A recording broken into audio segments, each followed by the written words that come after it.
Welcome to Fat Science. I'm Mark Wright, along with Andrea Taylor and Dr. Emily Cooper. It's great to see you two. Hey. Hello. Hi. All right, on the show this week, we're going to be talking about cravings and the role cravings play in obesity and metabolic dysfunction, because it's kind of getting under Dr. Cooper's skin, what she's seeing in some advertisements lately. So, Dr. Cooper, why don't you set the table about where you got the idea for this program? Because a number of drug companies are putting this message out that it's just all about cravings, and if you can just quell the cravings, your weight problems will go away. Yep. Easy as that. I know. I try not to be the grumpy one all the time. I keep hearing Andrea, no one likes an angry doctor. Yeah, but you could be grumpy a little bit because this one is like, what? It's all about cravings? I wish it was all about cravings. Oh, some of it I is wish. I know, and some of it is just downright offensive where they're going with this stuff. And what really disappoints me is that you see a lot of so-called experts jumping on and complimenting these ad campaigns and saying how great they are. And I'm just thinking, did you not notice that this was like fueling weight stigma and demeaning people? But in any case, I think we're so used to seeing that kind of thing that we're sort of numb to it. Well, it's very normalized, to make it all be about like, well, if you could just put down the bag of potato chips, you'd be fine. So I think that you start with that. And that kind of idea has never gone away. I mean, we all think that we have made it gone away a little bit and that we're much better people. But you know what? We're not. And, we think that, oh, well, that ad campaign shows a person, we have all different people of all different sizes, all different colors. So we're really much better people now that we show all that. But you know what? You're not. And the fact that they are talking about if you could just quell the cravings and that this drug is fantastic because it makes you eat less and it makes you not crave potato chips or not crave chocolate bars. So that's why you lose 20 pounds. That's why it's fantastic. And then the world is going to be thin. It's kind of silly. And Dr. Cooper, some of the ads that you've seen, give us like an example of what the ad portrays and what the message is that they're putting out. Well, part of it, they have improved, for the most part. Some of them. Some of them have improved, but even the ones that are the worst, they think they've improved, but in my mind, it's not. A couple of them are a little insulting. Yeah, they are. But, there are, it's called people first advertising for these things. They're supposed to be showing people with high body weight doing their professional, having their professional life, doing things that everyone does, not showing belly shots and food, sitting on a couch eating food and laying in bed with potato chips or on a park bench with a Big Mac and a shake and showing just their bellies and stuff like that. That is thought to be terrible type of portrayal, but yet that is still happening. That is still happening. But now they're at the office afraid of food. Right. Well, that's still happening. I mean, one thing that kind of got me looking into this a little bit more recently is that because of the onslaught of popularity of the, quote, anti-obesity medications, we've had a lot of experts going on national news trying to explain what these meds do. And the experts are doing a good job trying to do that. But in between their interview, the media company is showing belly shots. They're showing people consuming huge, drinks, and they're showing people from the back, people from their belly, not faces, just frumpy kind of clothing, all the things that you're not supposed to be doing in terms of any of the portrayal of people living with obesity. It's not supposed to be that way. And the Obesity Action Coalition has come out with guidelines many, many years ago. When I used to go on our local news and do some segments, I was always telling their department to please purge those old images and replace them. And, it's very hard to get media to do that. But apparently, even on the national news, they still have that old library there. And so I was pretty disappointed recently that was happening. So then I started looking at, though, some of the actual pharmaceutical company advertising. And as Andrea said, they've spruced up the clothing. Yeah. So they, And instead giving of... the people nice jobs. Yes, and they've added not just women, now they have men too in these ads. So it wasn't before, it was women kind of portraying them as being out of control. There was one ad a long, long time ago. I know they took that one off. I don't know which company it was, but they were like chasing like a ice cream truck, a bunch of women chasing like an ice cream truck or chasing a donut truck or something. But, it's gone from horrible to still bad. To where now they are better dressed. And as Andrea said, there's a more diverse group of people. There are men, there's like all kinds of ethnicities that are portrayed. But the messaging is still, in a lot of this, is still about the feeling a sense of without these meds, you're just out of control. And that the meds are going to help you resist all your cravings and all of this. And that the message is that that's the way that the meds are going to help. Suppress your appetite. Right. And that's what people think. And understandably, with the way that they're portrayed and even the way they're marketed. But I've even had people talk about, an example would be like bariatric surgery. A lot of people think, well, if the bariatric surgery is going to shrink my stomach, I can just eat less. So why do I need that if that's how it works? And then we have to explain to them, no, it's a metabolic surgery it's not working because it's making you eat less. It's working because of metabolic changes that occur within 48 hours of the surgery. They start occurring. So it's not about that. And yet we can't find that language when it comes to these medications to explain to people that they're addressing the metabolic system and strengthening aspects of that.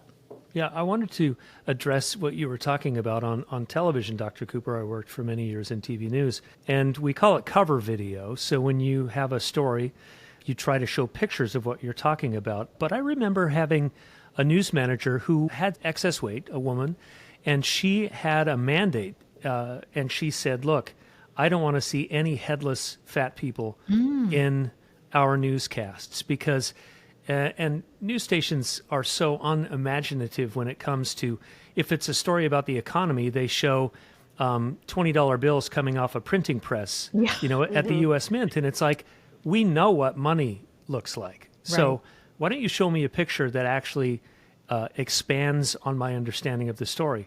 And so you're right. Whenever they talk about people who are overweight, they show headless fat people.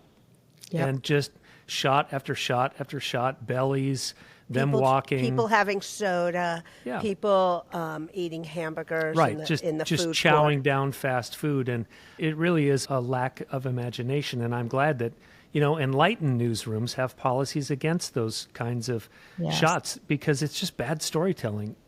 So anyway, I just wanted to weigh in on that. Mm-hmm. But getting back to this whole idea of cravings are the problem, I'd love to break down a little bit more. And we should say that the drugs that we're talking about, we're not passing judgment on them at all.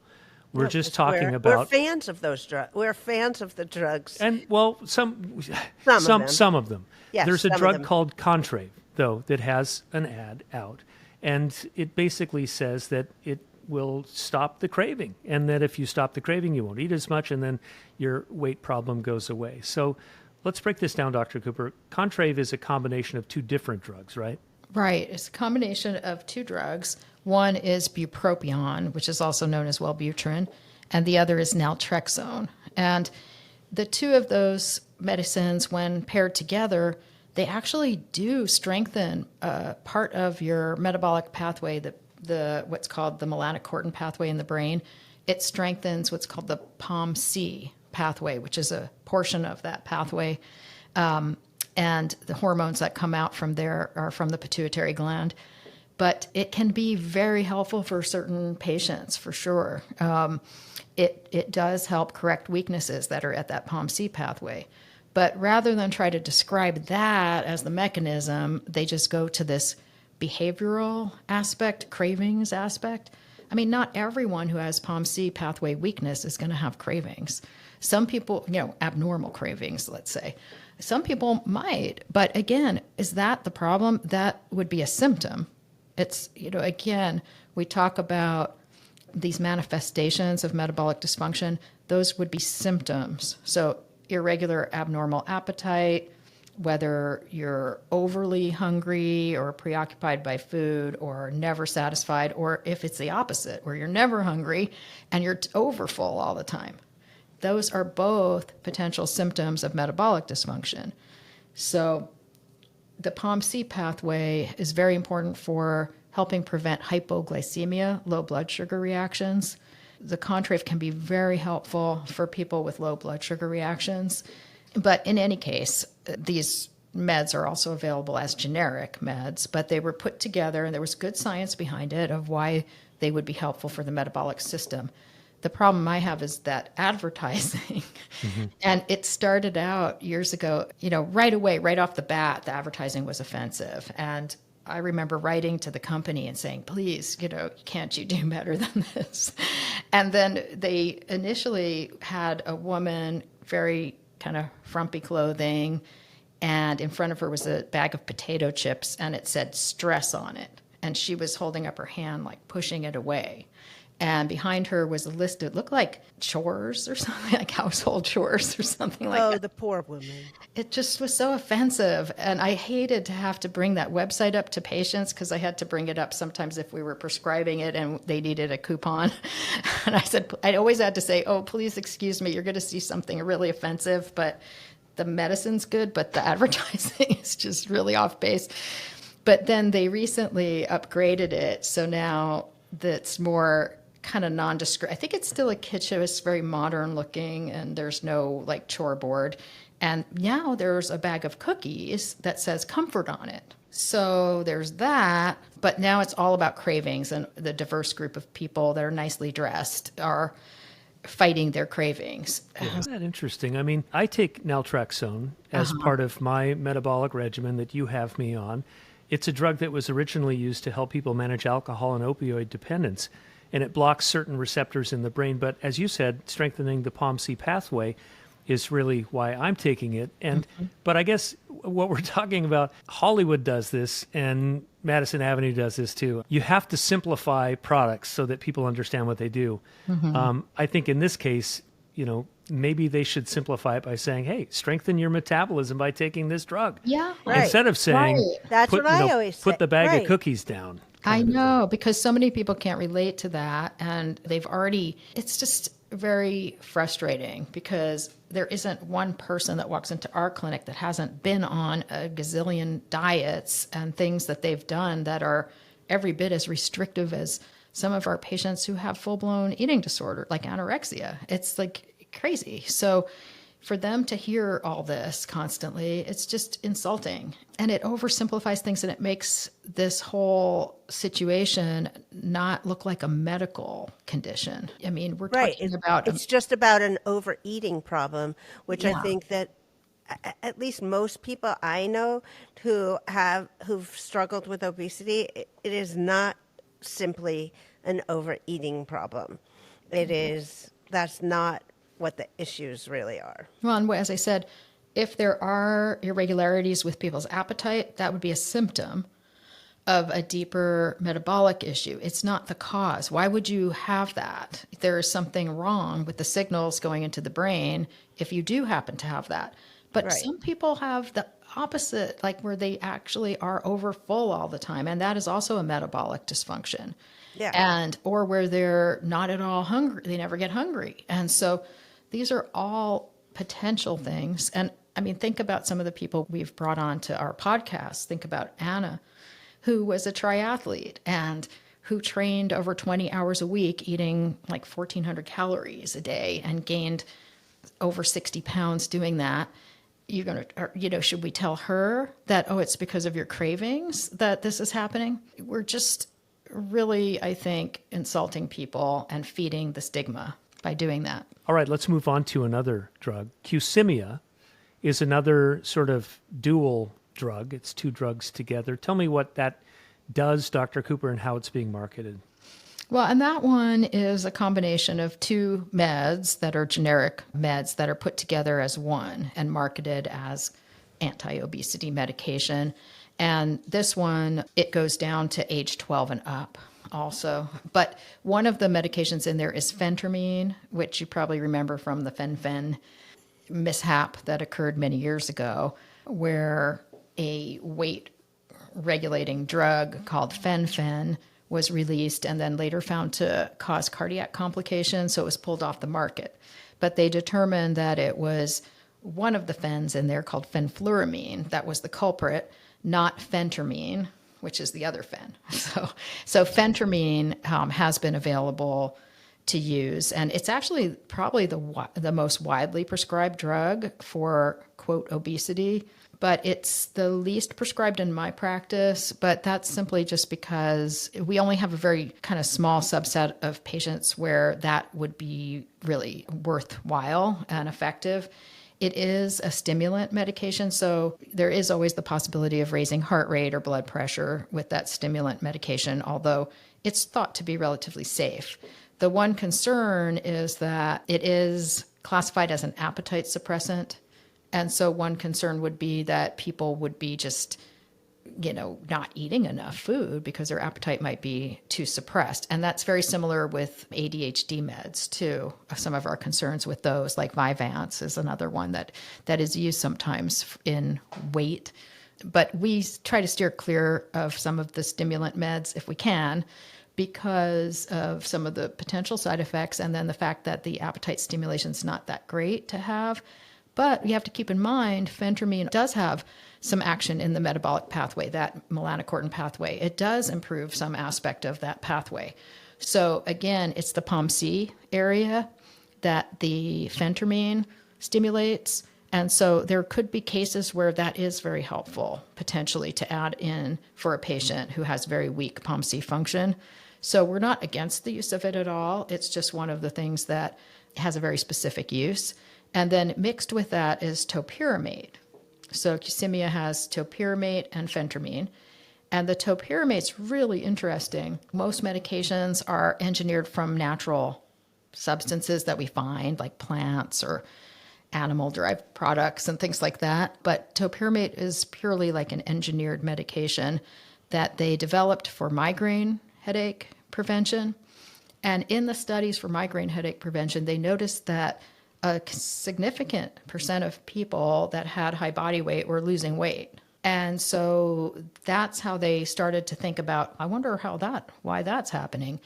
And they noticed that it was having action on neuropeptide Y, which is that famine signal in the brain. It's one of the ones from the hypothalamus. And the neuropeptide Y is associated with migraines too. And so it was developed to target that same area that produced the neuropeptide Y, and then they didn't realize that the neuropeptide Y has negative metabolic consequences too. So by doing that, they were seeing improvement in some of the metabolic pathway by using this topiramate. And so topiramate can be very useful for people that do have elevated, they're called hypothalamic orexogens. Those are the anti-metabolism kinds of neuropeptides that slow your metabolism down and interfere with normal brain metabolic pathway function. So who would be a candidate for that could be somebody who is having just really poor signaling of the hypothalamus, very weak security signals such as leptin being really weak, or just high levels of the neuropeptide Y and agouti-related peptide that come from that hypothalamus. So these are important medications. Topiramate is very important, and it works more at the hypothalamus, where primarily there, while the phentermine primarily at the POMC, which is a different location in that brain pathway. So they're finding out that these medicines combined can do things like, with the Contrave, the bupropion stimulates one aspect of the POMC pathway, while the naltrexone helps keep that energy moving forward into positive metabolic action instead of towards like our stress hormones and things. So it's really interesting, the physiology of how these meds work. And I would think if they had good marketing people, they could. I mean, I don't mean to knock whoever's doing their marketing, but Andrea's the expert here. Even though these are complex ideas, couldn't this become really interesting and kind of flip the script on Well, it's just obesity that in general? it's just that by saying that it only is for cravings, Yeah. in a way it's limiting, but also it's just really kind of, it's just so frustrating because it, as a category, it just adds to the stigma about weight loss drugs to me. And I feel like you can actually broaden the category by saying that, like, hey, this is a metabolic issue. It's bigger than just a craving. You know, this isn't just about like, I want salty things. I want something salty. I want something chocolate. Like, that's not what this is about. That's not your problem. You No. know, that's not what got you to the place that you're in if you're having a problem. You know, it wasn't just wanting a Snickers. You know, that's not where you, that's not what happened. And it is exciting, that melanocortin pathway, what it does in the brain. And so isn't there a way to kind of convey the excitement or interest or innovativeness about our science and the drugs and how they work there to also really combat the stigma and give people the real story? Yeah. Yeah, but tapping into that narrative is really, it's really unfortunate, but it's the low-hanging fruit. If you look at Right. political advertising Yeah. in our country, it's all fear-based because that's the easiest trigger in the human brain to Right. get to, is if you can scare someone, it's a Yeah. super easy way to change their mind. And tapping into that narrative that it's fat people are just, weak morally. So many people, even doctors, believe that. Yeah. You know, Yeah. Andrea, all the years that you had doctors say that you were lying about how much you were exercising and lying Right. about how much How you were much eating. I was eating. Yeah. Always, always. Like, come on, you must be eating more than that. Like, no, that's what's going on. I think it's interesting as we've been looking at this, even some GLP-1 companies are now suggesting that willpower is somehow at the center of the equation and how those work. I don't know a lot about Saxenda because I've never been on it. Dr. Cooper, what is Saxenda and how does that play into this whole advertising game? It's another really good medicine. It's liraglutide, which first came out as Victoza and then as Saxenda, same exact medicine. But Oh, I guess then I have been on it. yeah, I was just going to say, Mark, yes, you have been on it. Maybe I'm Yeah. not as smart as I look. Yeah. well, You've and it been was on it, just as a different name. So you haven't been Right. on Saxenda. There we go. and it was the first one to be marketed as a quote weight drug. And so we were all so excited when it was FDA approved at first because Victoza, liraglutide, was already out there for diabetes. Then when the Saxenda came out, it was available or marketed at a higher dose strength than the liraglutide. So it's been around a long time.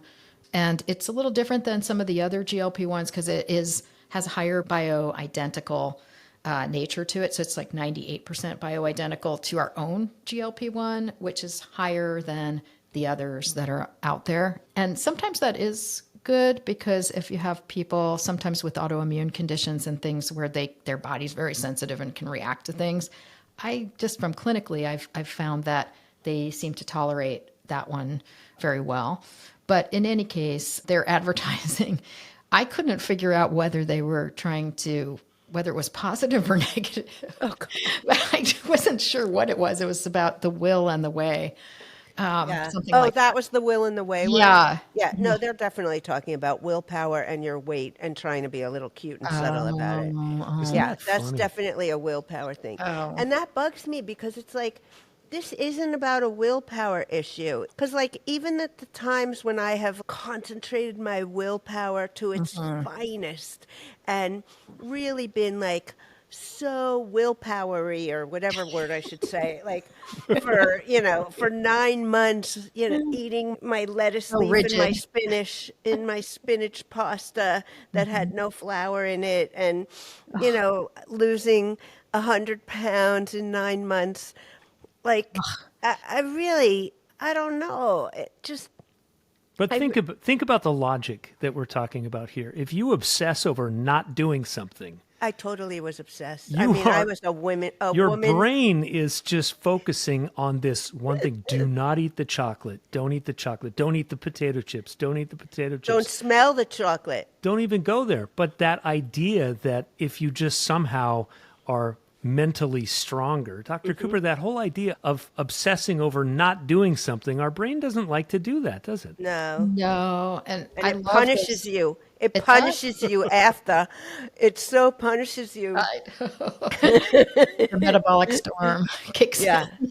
It punishes crazy? you with Yeah, fatty liver disease and well, it does. Yeah, because that weight cycle, when that weight comes back, then the chances it's going to be in that visceral area is much higher than it was before you started that problem. Yep. And it is also I love the studies on that eating restraint index, which are so interesting. It's like if you're thinking you shouldn't be eating something while you're eating it, it starts every negatively minute affecting of the all those day hormones. Yeah. And so for it's just 40 like years. it's like a spring that starts winding up, getting tighter and tighter and tighter until it finally like just explodes. And then no matter what you're doing, you have no control over what your body does in response. Isn't that crazy? But Andrea and I can tell you, those of you listening, one of the great things that these GLP-1 drugs do, it slows stomach emptying and it also helps improve blood sugar. And I'll tell you, it has nothing to do whatsoever with willpower. No. What happens when you start taking these drugs is your metabolism and your physiology changes. So when I'm at a restaurant now, my wife and I will order an entree and split it. And we still don't finish the whole entree. So I eat about half of what I used to eat when I go out to a restaurant. I have the rest put in a box and I take it home. These drugs give you a sense of satiation that you can't conjure up through willpower. But you you eat still and then suddenly enjoy. you're full and it's enjoyable. But you Yeah. still enjoy food, and my desire for food has not changed. Like because I'm a foodie person who loves food. My desire and my love of food hasn't gone away, but that food noise of like the panic of like, oh my God, is that fattening? Is that going to kill me? Is that going to like, oh my God, if I have the donut, if I have this, if I have that, if I have this, that's gone away. But my desire for like, I want to taste that, I want to do that, that hasn't gone away. That I do. But you know what? Instead of worrying about it and obsessing over it, I'll just eat what I want and then I take it home and I'm not upset about it. I'm not worried about it. I'm not panicking over it. I'm not like going crazy over like, will those calories, like I don't have a calorie counter and a calorie bank in my head anymore. Yeah. I don't have like a carb counter. I don't have any of that. All of that's gone away. I eat what I want. I am really conscious of like the health benefits of everything. Definitely. It's like I can breathe better. I can't explain it. It's like I breathe better because I don't have that weighing on me. Like literally as like a weight on my head about it. It's so much more enjoyable. And the time save, one of my friends said, the time savings alone, just in like not worrying about that, it is huge. It's huge. And when I first went to you, Dr. Cooper, it really surprised me when you said, if you feel like having a candy bar, have a candy bar. Right. And I'll tell you, when I first came to you, I had that condition where my blood sugar would crash after I ate. So I always felt like having sweets even right after a meal, and that was an indication that my metabolism was whacked out. But to Andrea's point, today the freedom of not worrying about food is just amazing. It's and I think amazing. that's the biggest, one of the biggest benefits is that we're not worrying about any of this stuff anymore. We're just living life and Right. trying to be sensible about this whole thing. And I don't think that should be called a craving or a control issue. It's really actually like I feel like I'm more in control and I'm more calm. I'm way more calm about food. I'm much more like laissez-faire about everything. Yeah. Andrea, I'm going to lean on you for just a sec because you spent many years at a very high level in marketing. So what we've been talking about for the past 30 minutes is these drug companies who have some pretty amazing drugs Yes. are marketing them in a way that kind of dumbs down the actual intent, and that is that it's just about cravings and quelling the cravings. If you were sitting in a boardroom, let's say it's a big marketing meeting, and you're explaining to the CEO, you know what we really should be telling people, what would you suggest? I mean, how do we turn the corner on this type of advertising? I would tell them to think bigger. Honestly, I think that the cravings thing is so petty. I think it's about going bigger. It's more like change your life. To me, I feel like going on the cravings thing is kind of weak. I would say it's like turn your life around, like change your whole life. Because as somebody whose life has changed, I think that it's bigger than that. And I really, like I've said many times, even today, this is a metabolic change. This is like revolutionary. It's like having a revolution in your body. It's so much bigger than just like a craving or just like, oh, eat less today. No, this is revolutionary. This will change your whole entire life. I don't think that that's a false promise. I really don't. Because everyone I know who, if not, okay, I should make a little thing. Because I do know some people who probably shouldn't be on these drugs who have taken these drugs. But the people I know who are like me, who had a lot of weight to lose and who have taken all these drugs, we all say the same things. These drugs have changed my life. They've made me healthier. They've made me relax. They've made me get on the path that I wanted to get. And nobody's saying that, oh, I took these drugs because I wanted to wear that little black dress. No one's saying that. Everyone is saying these drugs have changed my life. Yeah.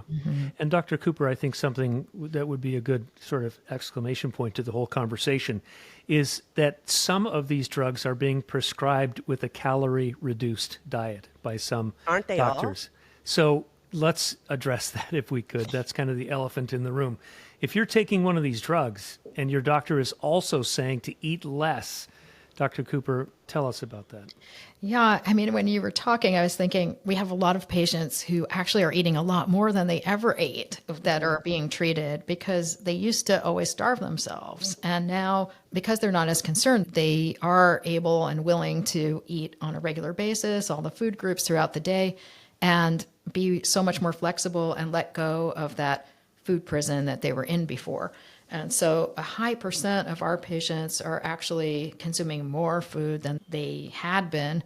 But in any case, I think that the way that the drugs are marketed and the way the advertising is that you take these drugs and you go on low calorie diet, low carbs, you exercise, and that really is defeating the purpose. Because if you think of these meds, whether it is the GLP-1s or it is the others that we talked about, the Qsymia or the topiramate or the naltrexone or any of those other tools that are in the toolkit, no matter which one of those you're taking, those are designed to strengthen the metabolic pathway in one way or another, to improve the strength of the positive signals, which are the security signals that say we're not starving, and to reduce the power of the negative signals that say we're in a famine. That's what those do. And by doing that and restoring that balance, it strengthens the metabolism path. If you're on a low-calorie diet that you're purposely implementing, not because you're gravitating or more satisfied with maybe less food than you have at times, but because you're consciously trying to reduce these calories, you're trying to reduce the carbs, you're exercising and you're under-fueled, but you're still like working out. If you try to introduce all of that, all you're doing is pulling the power away from these tools, away from these meds to help. They can no longer strengthen that metabolic pathway because you've now introduced something that's weakening the metabolic pathway. So it's working directly against those meds by doing that. And so I know that's how they're prescribed, and I know a lot of doctors will argue with me constantly about that and don't believe what I'm saying. But if you look at what are the effects, they are trying to strengthen that metabolic pathway by sending positive signals. So the worst thing you could do would be to interrupt that strengthening process by introducing something that's weakening the metabolic signals, which would be calorie restriction, carbohydrate restriction, underfueled exercise. So fuel your life while you take these drugs. Just stay on a regular fueling pattern. And if your appetite is really affected by any of these medications, and to the point where you don't feel like you can eat regularly, probably the dose should be reduced.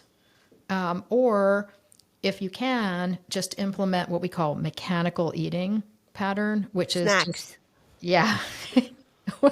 Yep. And you just eat every few hours while awake and try to make sure you include all the food groups, start within an hour of waking up, and just go straight through until you go to sleep. So, and you can use timers to stay on track, and foods that just agree with you. Maybe talk to a dietitian. Dietitians are a great resource to help you if you tell them, I want to take these medications that are strengthening my metabolism, reducing my disease risks, but it's impairing my appetite, and I want to make sure that I'm eating sufficiently to keep my metabolism from slowing down. So do you have any suggestions? Because a lot of times the dietitians can really come up with some good ideas to help you stay on track Yeah. nutritionally. They'll Yeah. give you great ideas for little snacks that are portable, things that you can have, during the day that are little, and work with them and really be honest about stuff that you like so that you'll always eat those things, and a variety of things. That I think really helps too. Right. This has been such a great conversation, Dr. Cooper, just about how these different drugs work. And from Andrea's advertising background, we shouldn't believe the ads that it's all about the cravings. No, it's if you have a bigger. craving, it's either something your body needs or a symptom that something needs treatment. But it's not the solution by just stamping down the craving, because that's never going to be the answer to metabolic health. So thanks to you two. This has been an awesome discussion and another edition of Fat Science. No diets, no agendas, just science that makes you feel better.